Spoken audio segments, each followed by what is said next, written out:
at Bitcoin. As a historian, I don't like it because this is a money built on distrust. The central idea of Bitcoin is basically electronic gold, that we don't trust the banks, the governments, so we don't want to give them the ability to create as much money as they like, so we create this Bitcoin. It's a currency of distrust.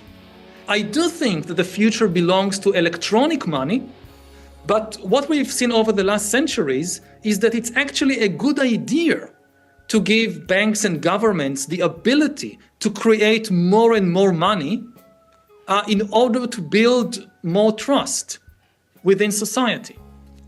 So I'm not sure what money would look like in 20 years or 30 years, but I hope it will be a currency of greater trust and not a currency of distrust.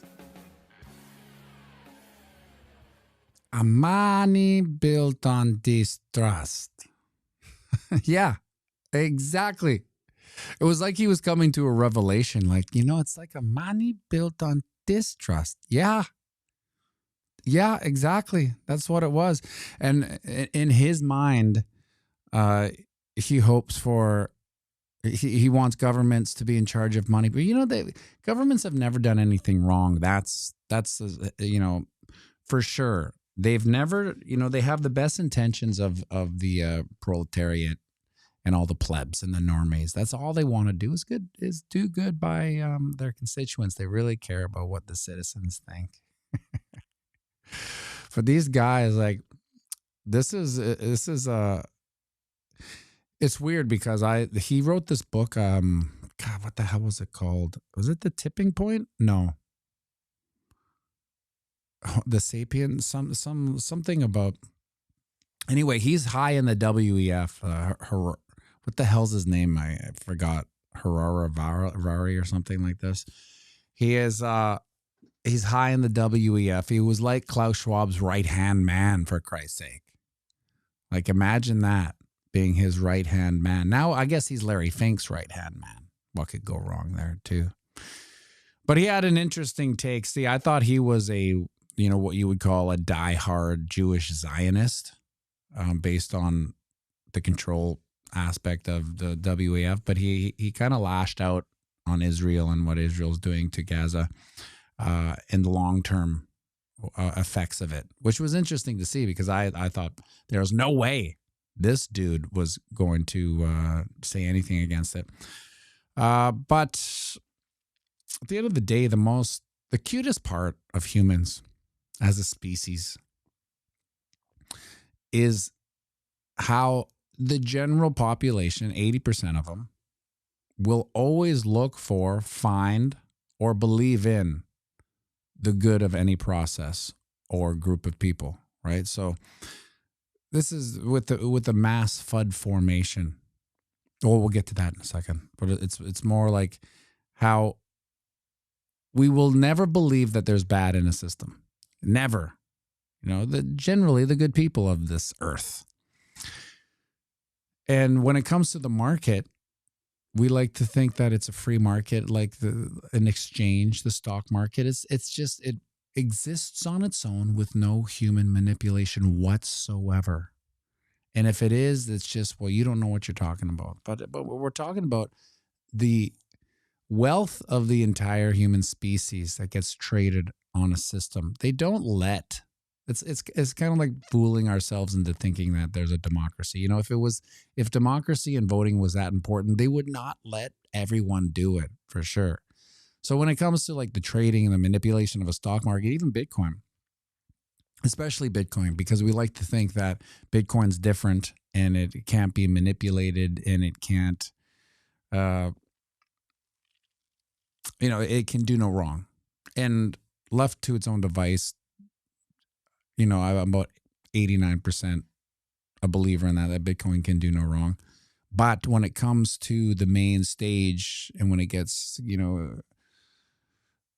when the big boys come in and they start with their meddling little fingies in the pie, things change. So just the concept of an OTC desk, right? There's this first stage manipulation. It's kind of like the electorate college. Like in the U.S., like I'm by no means like an expert in American politics or how it even works with the illusion of democracy, but I know that votes can be put into certain departments and then from there they're voted for. So like your vote, it's kind of like in Canada, you can't vote for, like, let's say Trudeau.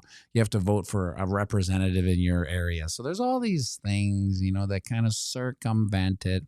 And the OTC desk is one of those things.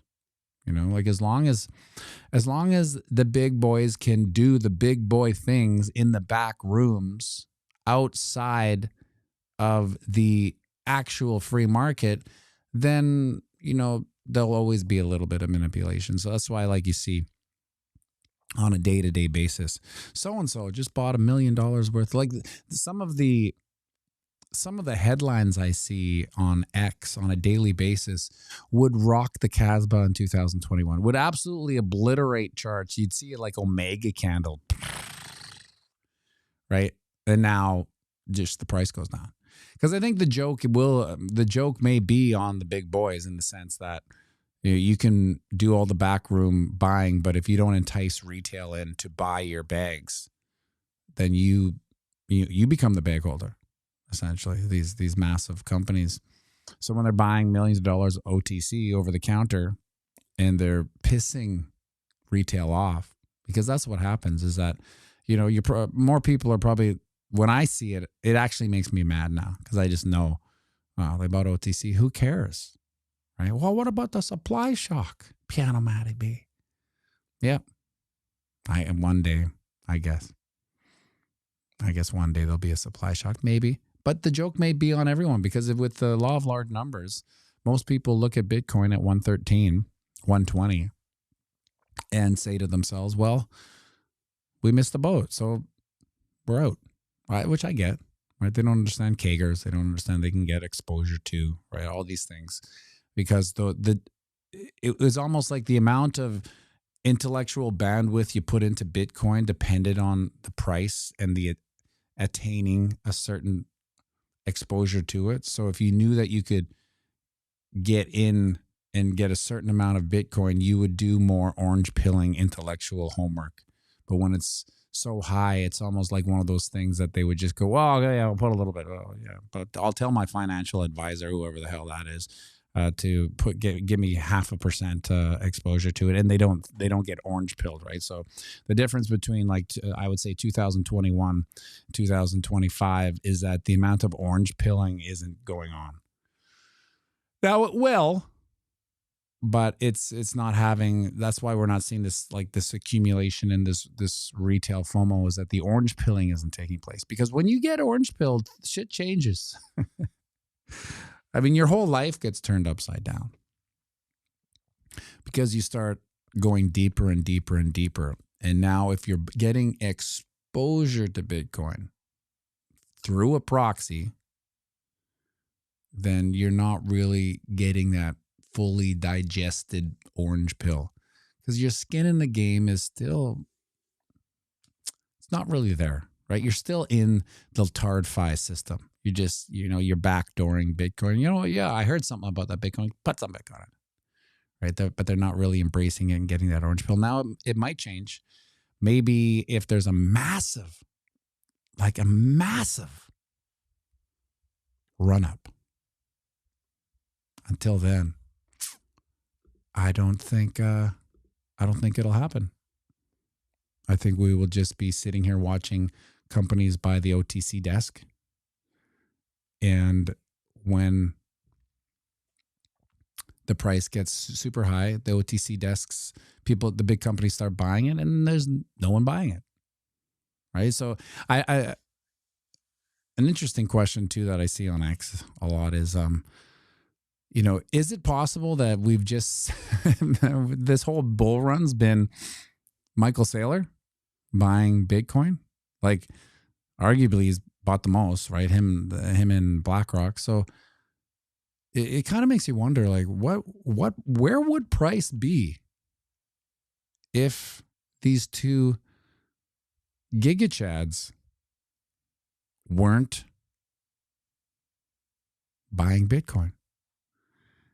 It's a weird thing to think about, because it's like, well, I guess we would be, if I were doing some quick math, if we didn't have BlackRock and strategy, would we be back at 69K? Would we not have even broken all-time highs? Or would retail come in, underneath, without all these massive people kind of looking for it? E-money, people are buying the ETFs, no fees. Coinbase has a horrible fee. I'll buy back the ETF if I sell.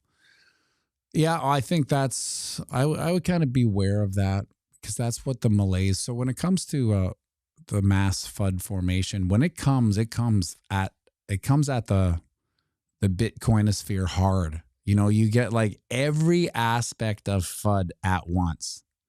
Can you imagine the little, the baby deer in the headlights that just got into Bitcoin? And then, let's see what's going on with my Bitcoin purchase. And they're just getting pummeled by the mass FUD formation, right? Everything from MicroStrategy going under, it's a Ponzi, to like when in the summer bummer, which we're in, right? Like there's no denying we're in the summer bummer. This is the 4-hour short. She's a noisy little so-and-so, but you get the picture. This is the summer bummer. Arguably, we're bingo, bango, bongoing from the 38.2% fib and the 78 point. So, I mean, there's our support and there's our mean right here. And that's all we've just, it's almost like it's like a comatose patient, like this fat guy over here, just beep, beep, beep, beep, beep, beep, beep, beep. And then everyone gets scared of a beep, and everyone gets a little bit excited, just a little bit excited, not a lot. Then it goes back down. So that's all we're really doing. Nothing is really happening. Lasers go pew pew. We made an all-time high before the halving. That never happened before. Yeah. So when people say this time is different, there are certain things that are different, and that may come into effect. So for instance, like if we follow that whole aspect that we hit the all-time high earlier, maybe we are in a truncated cycle. And so instead of the blow off top being, in November or October, we're actually 2 months ahead, which would put us, where we are now. What's funny is that in my phone, I have my calendar thing, and I was looking at this. What is this? I was like at the 29th. It's like, what is this top of the what? And I was like, is this a gig that I forgot about? And I open it up, and it's I put in on August 29th, top of the market. So at some point in this crypto winter, I'm like, August 29th, top of the market. So that would only be due in part to the 500 rule, 500 before, 500 after, days after all-time highs, after halvings. There's a loose framework of following things that if you just do it diligently, you'll probably come out on top, 500 days after the all-time high, but you pump it in again, and that's what I did last bull run, and it ended up being at the bottom. 15.5 was 500 days after. It's pretty easy. Now lasers go pew pew. I'm not saying I am following the 4-year cycle until I'm not.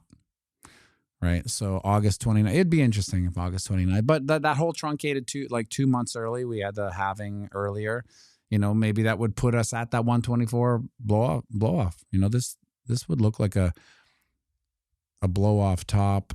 Would it on some charts? Yeah. If we just kept on going down, say on the daily, right? But everything's acting normal. Like the market itself has no, bullish, bearish diversions. It's kind of just ebbing and flowing in the summer bummer, doing nothing, right? Which we've talked about ad nauseum forever, that nothing's happening here. And that's fine. It's a summer bummer. Just I don't know what to tell you. Nothing's gonna happen, and if it does, this is my prediction for the summer bummer is that we may have a run up into the FOMC meeting in September where he, reduces the rates. It won't even make a difference. Like 25 basis points, 50 basis points. And that will be a sell-off, So I think a reduction in the Fed rate will induce a sell-off in September. And now if we look at the monthly, you can see this is somewhat coming to fruition. We said a couple weeks ago, this looks like we're losing steam on this pump, and it would make sense to hit August and September, and pull back. Now, it would make sense to pull back to this 102 level. God, can you imagine people would be losing their? You think mass FUD formation is happening now? Imagine at 102. It'll almost be interesting because I think it's almost inevitable to have like a real horrendous September, like clutching the pearls, thinking it's over, and then fulfill the cycle. It always kind of happens like that. So if and when it does in September, don't be surprised. Just know that it's to be expected. And if we follow this little thing here, it's a little doodle. As you know, this channel is the most underrated doodle game in all of YouTube. It would make sense that we hit September, maybe come down here, and then start October right here and blast off. Although September, the most carnage, it would almost be, it would be great to have a power outage in September 1 till September 15th. I just can't get online. I can't check the prices. I can't check anything. It would be a blissful state because we all know that most of this shit's going to happen early September, and then we will correct to the upside again. But those first 2 weeks, they're going to test. They're going to test everybody's confidence, and they're going to test everyone's discipline. And so Lasers, I think it was Lasers Go Pew Pew about the ETF. I think that's one of these long games that the powers that be know they can attain. They can get the Bitcoin out of people's hands due to price manipulation and boredom, right? Boredom is a huge thing because it's like when people get bored with the market, which they are now in the summer bummer, they're bored with the market. They start thinking. It's like the devil finds work for idle hands, right? So all your conviction through the bear market, right? Like you're going to have to take it out of my goddamn dead hands. That's what everyone's saying through the bear market. I was playing squash with someone, and I realized he's a Bitcoiner, but he left the club a year ago. And that was the last time I played squash with him. Like, what's funny? The last time we played squash, Bitcoin was under 60K. So these are the things that you forget where price has gone. When price is 60K, all you heard, diamond hands, never selling over my dead body, out of my dead hands, right? 3 months go by in the summer bummer, which we're all aware of. And you started thinking, well, maybe I should put into an ETF or, this. Looking for answers when really the answer is just do nothing.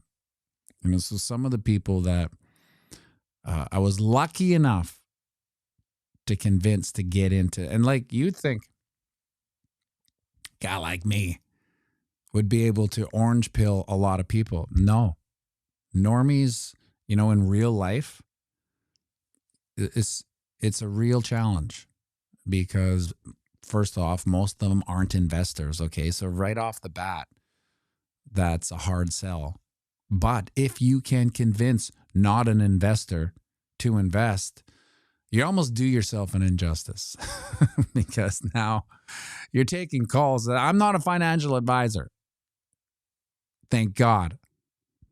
but I'm still taking calls about what the hell's going on with price action. And so my answer to everything is like the hard part is over.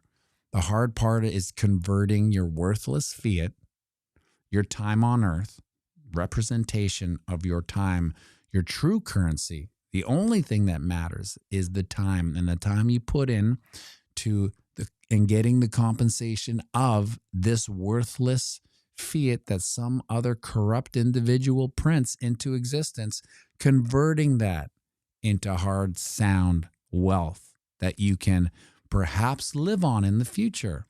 But in order to get there, you're going to have to do something extremely hard. And now I don't want you to panic when I say this, because it's going to scare the shit out of you. All you got to do is absolutely nothing. Make sure you like and subscribe.